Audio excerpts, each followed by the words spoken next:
So I'm Shirin. Trish already gave me a great introduction, but while I was at Anderson, I interviewed over 2,000 leaders and experts and researchers in HR, linguistics, behavioral science, organizational psychology, and employment law. And we're going to talk about how you can use feedback, better quality feedback, to boost your employee engagement and productivity. And I want to leave you with a disclaimer before we start. There will be some generalizations, but note that there are always exceptions to these generalizations. Some studies I'm going to share are based on gender, but they can easily also be based on race, ethnicity, sexual orientation, even height and weight. All right, so let's get started. First, we're going to talk about understanding the problem. We're going to identify problematic language in feedback with examples, and we're going to talk about strategies to improve it. Did you know that 86% of employees feel that reviews are not accurate? How many of you are surprised by that? Okay, and that's all employees, by the way. What happens is they end up disengaging at work, or they quit their jobs. A lot of other problems happen, and that costs US businesses over $1 trillion. So it's very expensive. When you have a bad manager, it can impact the mental health of your employees more than many other factors, including at the same level as a spouse or a partner. It leads to low trust in teams, unhealthy dynamics, poor talent development and productivity, and bad decisions. And speaking of bad decisions, that means that the wrong people are being hired, promoted, and let go. Good people who stay become less engaged over time until they voluntarily leave, and that goes back to the high turnover. It could also lead to mediation, arbitration, lawsuits, settlements, which are very costly. And the bad PR that comes with that will impact your ability to recruit top talent. Oh, let me go back. All right. So I have a question for you. How many of you have served on a jury before? Raise of hands. Me too. Okay. Do you remember right before you go into deliberation, the jury deliberation, where you're deciding the fate of a lot of people, the plaintiff and the defendant, right?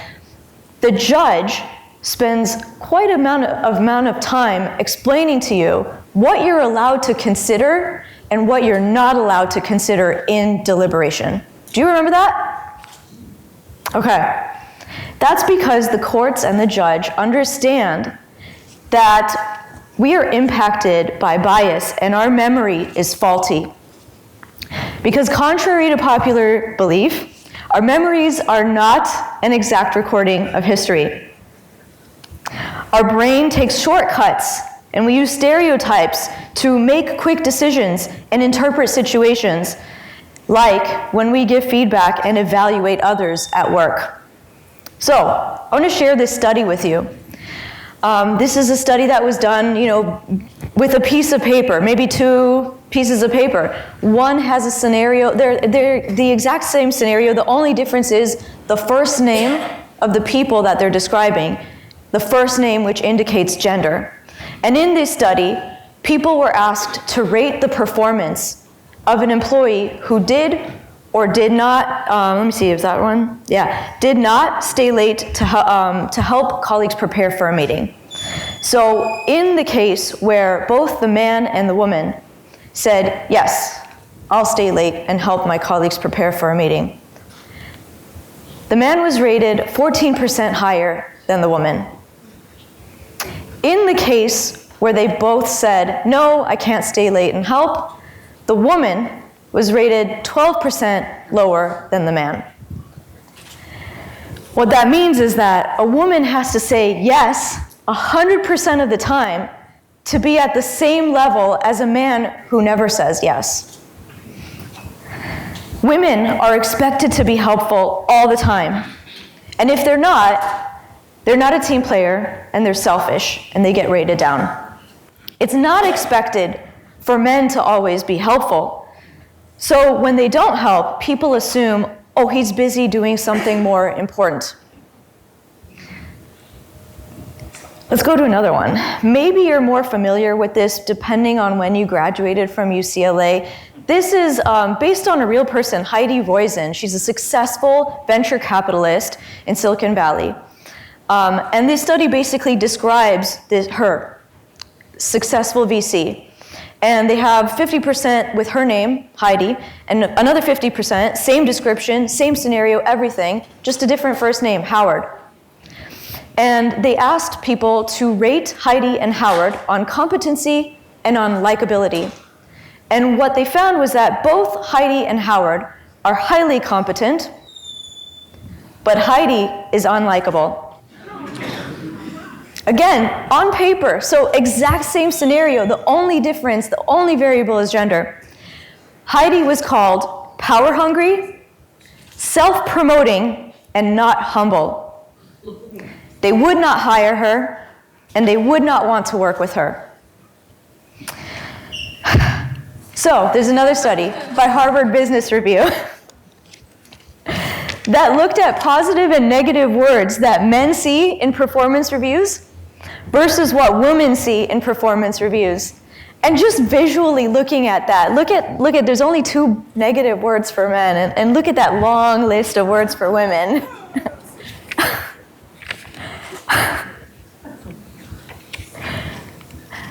Further, even if you use the same word, it can have a different meaning based on who you're describing. So for example, if you use the word ambitious, what Pew Research Center found was that when the word ambitious is used to describe women, 76% of the time it's done in a negative way. That's happened to me twice in my career, by the way. I was called too ambitious. For men, 88% of the time it's positive. But you can see that the opposite is true for something that's more stereotypically feminine, like compassion, where 100% of the time it's positive when describing women, yet 60% of the time negative when describing a man. That's a problem. So, there was a study of over 25,000 performance reviews done, and what they found was that women and people of color receive far more negative and personality-based feedback than white men. Some companies try to train their managers on how to give good quality feedback that is less biased, but it's not effective. And that's a whole other topic that we can discuss another time, maybe outside of this presentation. So let's talk about what to look out for when you're giving feedback or when you're reading the evaluation that somebody else wrote, so you can help coach them on how to make it better, because you are all leaders in your roles and in your careers now. You have influence over how other people do this. Okay, so there's recency bias. That's when people tend to weigh recent events more heavily in the evaluations. So let's say you had an amazing employee for the last 8 months, all positive contributions, no complaints, but last week you heard something bad about this employee. And when you do their review, you're gonna weigh what happened, the negative thing that happened last week, more than the last 8 months of the consistent positive contributions. That's what happens. And it's an even bigger problem when you only do formal reviews that affect compensation maybe once a year. That one bad event last week could erase everything that they did for the rest of the year. That's a problem. That's what causes the 86% of people who feel that their reviews are not accurate. Confirmation bias. Okay, I'm just curious. I'm going to take this in a slightly different direction. When you're driving on a freeway, what color car do you think speeds more often? Okay. Right. That's what we think. So now, because of that, now every time you drive on the freeway, you're going to remember whenever a red car speeds past you. But you're not going to remember as much if any other colored car sped past you. That's confirmation bias. So that happens in the workplace when, let's say you have a gut feeling, an initial feeling about someone, whether it's positive or negative. From then on, you will look for evidence that confirms your initial thought about that person, and you're more likely to ignore any evidence that disagrees with your initial thoughts. That's confirmation bias. Double standards, that's a little bit more common sense. It's okay for one person to speak this way or act this way, not okay for someone else to do that. And yes, it can be based on gender and race, but sometimes it's also about hierarchy. Like, oh, this person is a VP, so they can say those things, but this person is entry level, they're not allowed to talk like that. Or it could be, this person brought all the, 50% of the revenue into the company, so they get a free pass to be an asshole, but nobody else can. That happens. The next thing is ignoring context. Let's say you have to give some critical feedback, or you received a complaint about an employee, but you haven't thought about the circumstances that led to the situation or the outcome. You haven't considered what role others played in that situation that resulted in someone's negative experience. And it's important to do that, to consider the context, because it can help you determine root cause, which may or may not have been that employee. And it can help you actually rectify the situation in a better way. And when you see criticism that's based on how something was done differently, perhaps not the way that you or a manager would have preferred or would have done it. Maybe somebody used a different approach or has a different style to how they work. That's not great. You want to evaluate the impact and the results, not necessarily how it was done, unless how it was done did have a negative impact on people, the product, or the company. Okay. Opinions are not fact. I'll let you take that in. All right. So there's something called labeling. And you can see that in language when you analyze the language, especially in feedback and reviews. Vague and subjective language might show up in the most simplistic way. It could show up as using words like good, bad, horrible, awful. You're labeling something instead of saying how it was done. Not only this, you're placing placing judgment, but sometimes the person who is placing that judgment isn't necessarily an expert and should be doing that. Sometimes people are promoted because they're the most confident person in the room. That doesn't necessarily mean that they're the most competent. When you overgeneralize something, you take an isolated negative event and you exaggerate how often or how bad it was. You might see this show up when you use words like always, never, constantly, everything, and nothing, versus just explaining how often did it happen and in what period of time, or simply explain the specific incident that occurred. Global labeling is when you take a single attribute about somebody and you turn it into an absolute. This happens like when you take, again, a single event and judge and define others based on it. It might be like maybe somebody made one mistake, and now they're called a total failure. They made one rude comment, and now they're called a jerk.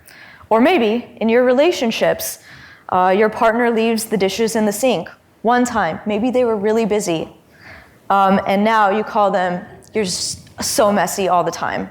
They're a messy person because they did it one time. So, I think I have one more there. Yeah, I think the way that you rectify this is by providing specific examples or factual evidence instead of labeling everything. Okay, this is what somebody's day looks like. This is the portion that you can see.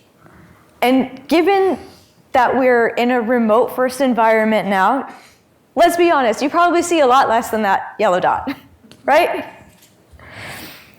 But this is what our brains assume about that person's day. And when you assume, you make an ass out of you and me. So, let's talk about other categories of language, like speculative language. That's when you're making assumptions about somebody, how they think, what's going on in their head, why something happened, how they felt,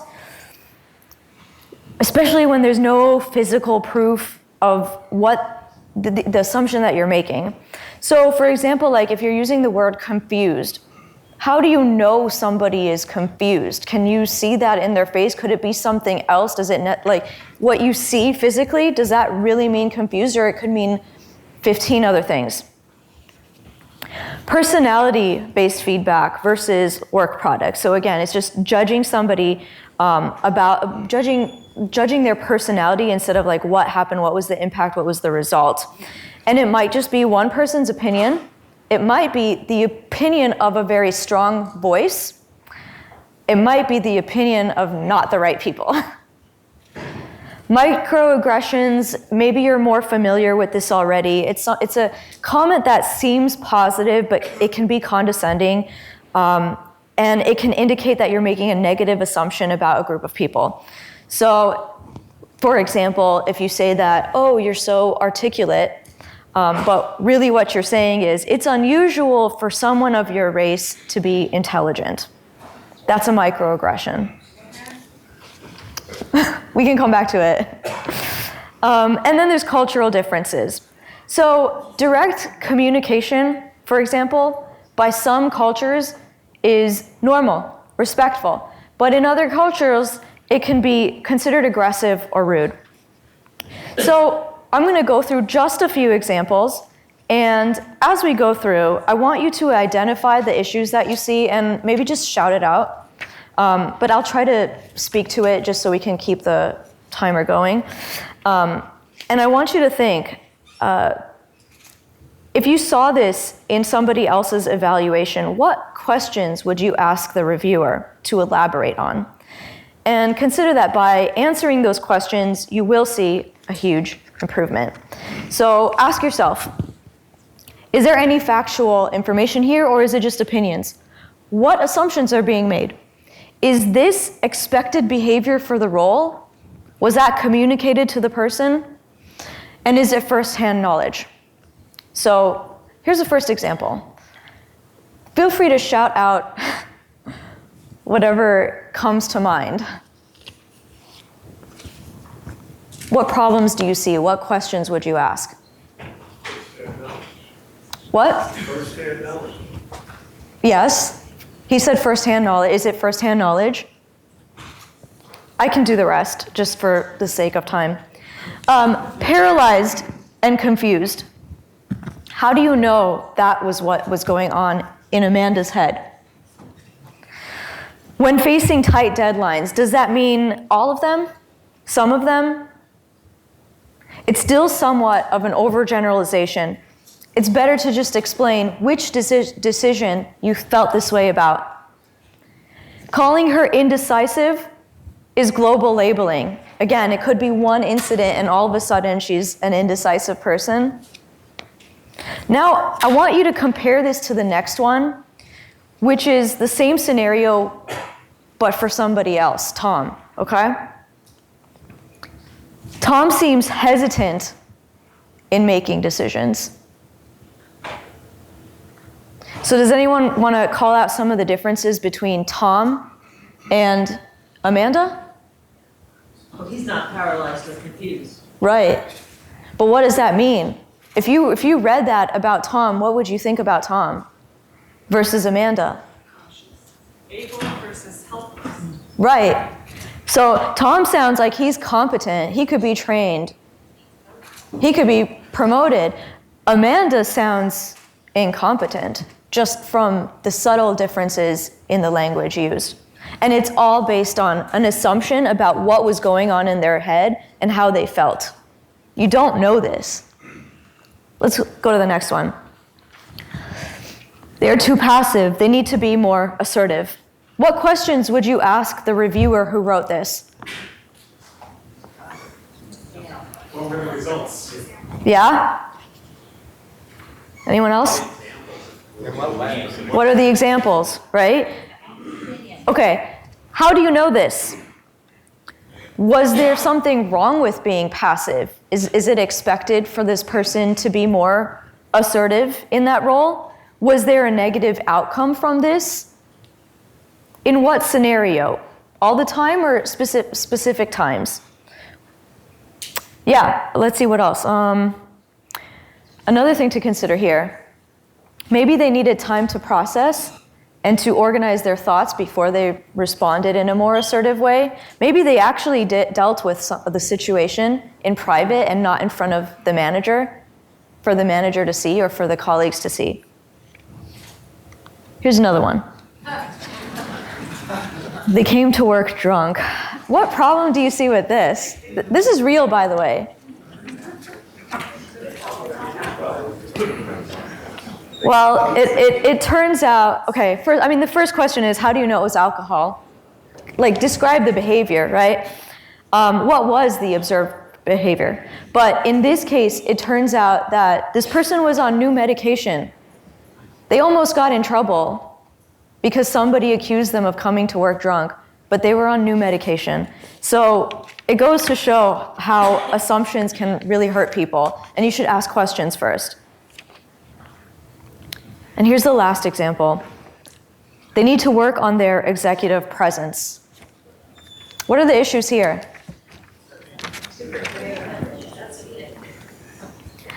What is executive presence? Can you define that? How do you define executive presence? Where did that definition come from? Like, whatever we decide is executive presence, where did that definition come from? And is that important? All right, so let's talk about some of the improvements that we can make. Largely, you will see a lot of improvements simply by avoiding the common biases that we just discussed and answering the questions that we identified. Okay, train HR managers and, if you can, all employees on this topic. Require that managers always give specific examples, especially when they're giving critical feedback. And more frequent and real-time feedback is better, especially when you only have a formal review once a year, but you don't want anything to be a surprise when you do that formal review.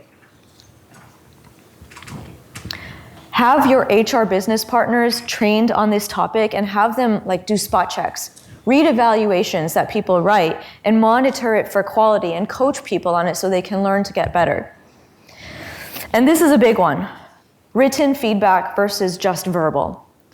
Sometimes you can have weekly one-on-ones, and that's great. And usually they're just verbal. Sometimes there's a written portion, but I'm advocating for always having something that's written after the conversation because managers are really good at talking circles, gaslighting their employees even. They say a lot, but it might not be anything concrete. And that leaves your employees feeling like they don't know where they stand. They didn't really get any direction. They don't have an understanding of priorities because maybe everything is 100% high priority. And that doesn't help your employees. And for certain individuals, especially neurodivergent and burned out employees who are often your high performers, they process information differently. And they may need to see something in writing so that they can remember it later, so that they can review it, process it, and be able to respond to it and act on it. It also forces your manager to really think about what they're saying and how clear it is, and whether they're actually doing a good job being a manager and setting direction and priority.